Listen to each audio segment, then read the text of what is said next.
This video is a tutorial to show you how to build the final phylogenetic tree in Mission 1 called Tree of Life Vegetarian Edition.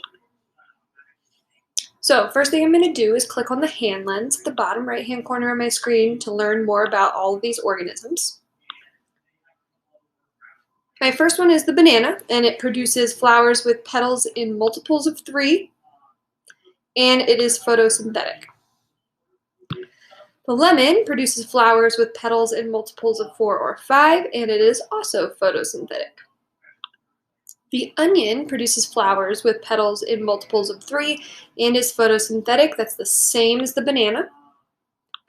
The radish produces flowers with petals in multiples of 4 or 5 and is also photosynthetic. That's the same as the lemon. And then the final organism is seaweed. They reproduce by releasing spores into the water and are photosynthetic.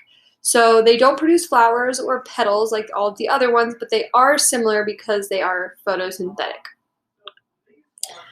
In the comparison species section, you're looking at the reproductive parts of the plants.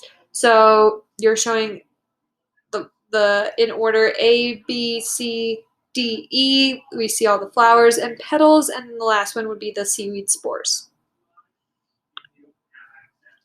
So if I recall, my banana and my onion had similar traits.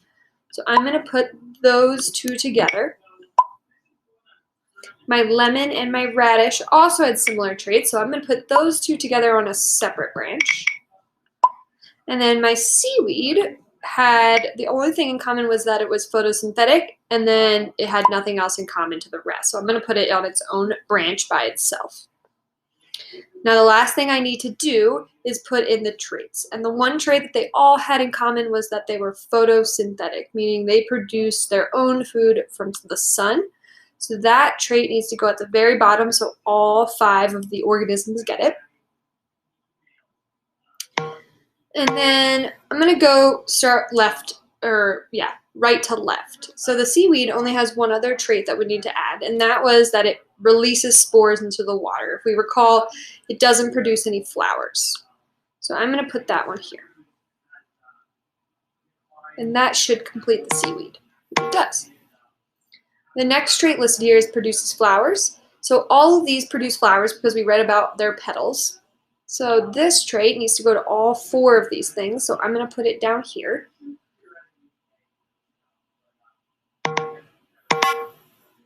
Okay, and then I just have my 2 other ones, and I can't quite remember, so I'm going to go back to my hand lens. Now, the lemon and the radish produce flowers with petals of 4 or 5, and the banana and the onion produce flowers with petals in multiples of 3. So, petals in multiples of 3 is the banana and the onion, and petals in multiples of 4 or 5 are the lemon and the radish. Great. So I finished my tree successfully, and then I have to answer the question, and remember, before you finish, make sure you go back to the assignment, scroll down to the last section, which is Tree of Life Vegetarian Edition, and answer the 3 questions using your tree.